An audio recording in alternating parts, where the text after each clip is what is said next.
with a reasonable amount of sunshine and quite mild. A very good evening to you. When it happens to you, you can't talk about it. He held the key to their future swimming hopes and ambitions. You feel as if it's your fault. I was quite confident to allow my daughter to travel with him away. You're too scared and ashamed to ask for help. There was never any question in my mind that he wasn't 100% genuine character. Sometimes it takes a complete stranger to bring the help to you. The Crime Watch File. Tomorrow at 10:10 on BBC One. Castaway on an island off the Kenyan coast. BBC One on holiday in half an hour. Now on BBC One, North West Tonight with Gordon Burns. Police appeal to mothers in Warrington who've just given birth or are about to contact them as they hunt the killer of a newborn baby.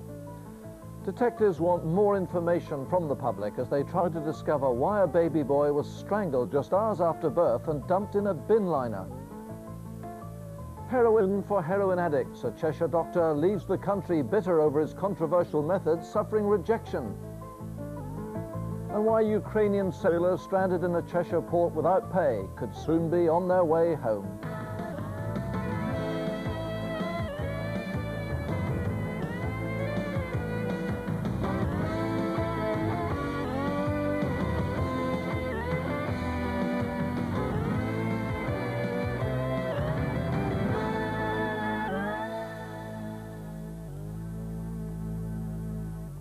Good evening, welcome to North West Tonight.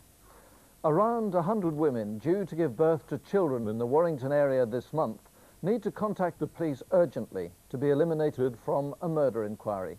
Detectives investigating the killing of a newborn baby boy believe the mother lives locally and may have sought medical help during her pregnancy. Peter Holland reports. There'd been little or no attempt to hide the baby's body. It lay in a bin liner just a few paces from a road which leads to the Gulliver's World theme park. Detectives appear convinced the mother must be local. They only hoped that at some point during her pregnancy she'd sought advice. After interviewing midwives and family doctors in this area, detectives now say they have a working list of around 100 women who are due to give birth this month. They're now appealing to those women to come forward and be eliminated from this inquiry. I think it'll be easier for them if they contact us, rather than us having to find them. And also it will make it much easier for us, much quicker. And hopefully that way we can get to the mother that much sooner and get the medical attention to her that she needs. The baby boy had been strangled, possibly just 2 hours or so after birth. Police officers who named the baby Callum say they've had a poor response to their appeal for information. There have been very few calls to the incident room at Warrington.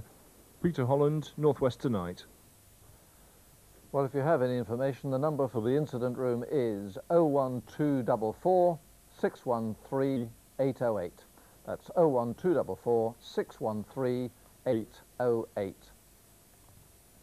A doctor from the Northwest who pioneered a controversial drugs program has emigrated because his policies were not accepted here. Dr. John Marks from Cheshire prescribed pure heroin to some of his addicts rather than the substitute methadone. He said it was safer because it kept them from crime and was better for their health. Deborah Levy reports.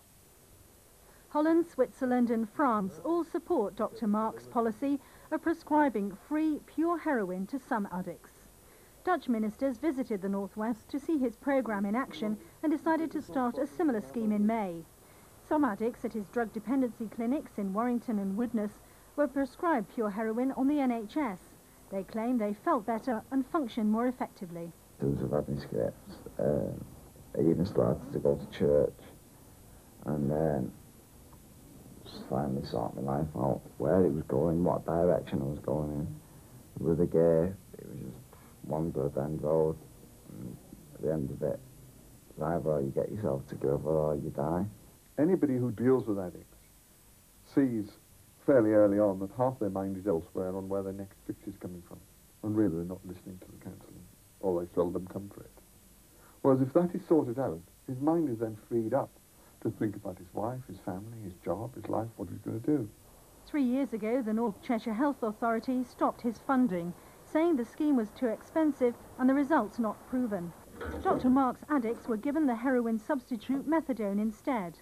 He says following that, several of his former patients died. The health authority has denied the change of policy was responsible. Drugs agencies in Bern in Switzerland have copied Dr. Mark's scheme and give about 100 addicts pure heroin. Drugs experts there say it's been extremely successful. Dr. Mark says heroin addicts here are being punished for their addiction. I do not think that we should go round to those who have walking sticks and start hitting them and knocking their walking sticks away from them so that they collapse. That seems to be inhumane and unnecessarily punitive. The furore has made Dr. Marks a bitter man. He's now left Britain for New Zealand, where his controversial policies are welcomed. Deborah Levy, North West Tonight. Well, earlier I spoke to Mike Linnell from the North West Drugs Agency Lifeline, and I asked him if he thought Dr. Marks had been badly treated by the system. I don't think he's got a case. I think Dr. Marks certainly had a huge influence on the drug field, nationally and internationally.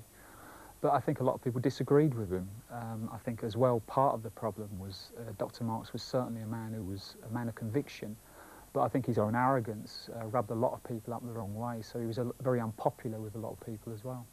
But he believed in prescribing pure heroin to addicts.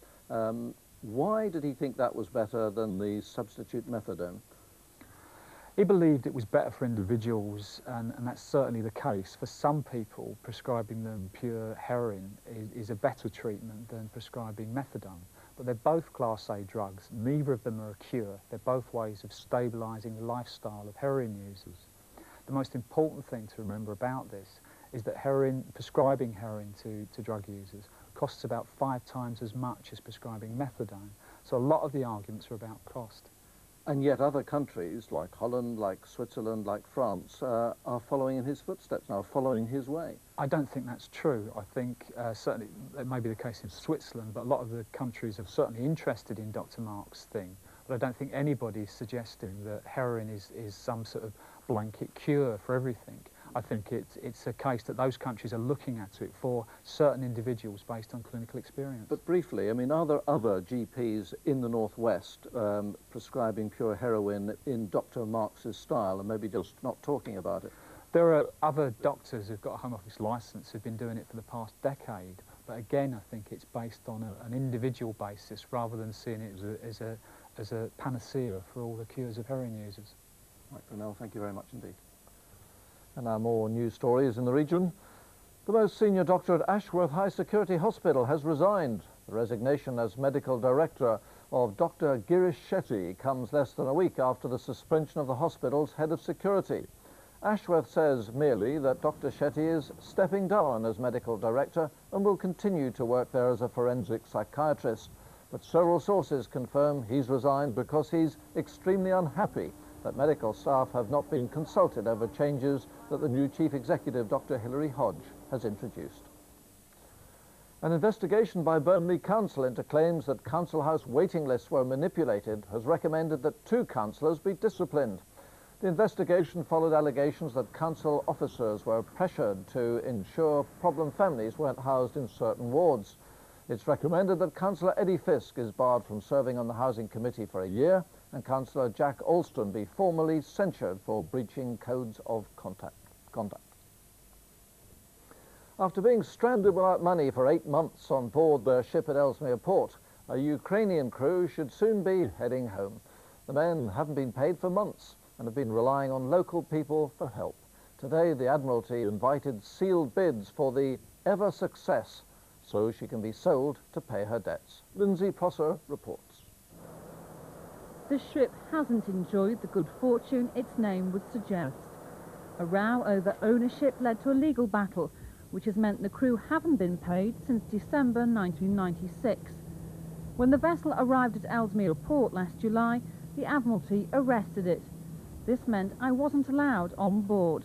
My family, they don't receive money 14 months, that's 16 months. I don't know, this is very difficult for my family, and I have some problems for connection with my family by phone. Ships which owe money to their crews can be arrested under maritime law, then sold to cover their bills. Some of the crew of the Ever Success have had their fares home paid by their union. The ones who are left maintain the ship, and any reminders of the Ukraine are welcome. I go abroad and I take magazines, papers, books. One lady gave me a game of Russian Scrabble, or a game of Scrabble in Russian, which is nice, which he likes it with. I provided them with a video player, and then they have about a dozen or so videos on board. Whenever I found a Russian ship, I've changed the video cassettes for them. While the crew members' families in the Ukraine struggle to live without the wages of their breadwinners, the crew themselves have received support. Local people give us telephone card and provision. There are a growing number of crews being stranded at ports in Britain. Sailors on the River Andoni were stuck at Ellesmere Port for 3 years, and last year 60 Romanians were stranded at Birkenhead. While the majority of shipping firms follow international regulations, some don't. They buy the ships, they crew the ships, but they don't pay the crew any wages. They're making a lot of money somewhere, I would say, living off the backs of the seafarers. Bids for the Ever Success are now being considered by the Admiralty. Her crew are looking forward to eventually being paid, but they say they won't forget the generosity they've been shown over the past 8 months. Lindsay Prosser, North West Tonight, Ellesmere Port. And our apologies for the wrong caption in that report. Now, you may remember a few weeks ago on North West Tonight, we spoke to a group of mountaineers and cavers from the Northwest who are planning a descent of the world's deepest ravine, Lowe's Gully in Borneo. Well, they've done it, completing the world first in just 14 days. In a moment, we'll hear from one of the expedition members, but first, Jane Wilkinson looks back at their achievement. The mountaineers, more used to scaling heights than tackling the depths, have been the first to conquer one of the most inaccessible places on Earth. The trek into Lowe's Gully involved a treacherous descent to the bottom of a ravine and a long struggle through uncharted rainforest. The team also set off in the knowledge that one failed attempt by a British Army expedition in 1994 had almost cost lives. But preparations were thorough as mountaineers rehearsed for the challenge of an 8,500-foot drop, more than 16 times the height of Blackpool Tower. Particular attention was paid to protection against the extreme temperatures, ranging from 100 degrees Fahrenheit and dropping below zero. A hide clothing company spent 2 years developing specialist lightweight material which could cope with the rigours of the environment. Now both the team and the firm have something to celebrate. Jane Wilkinson, North West Tonight.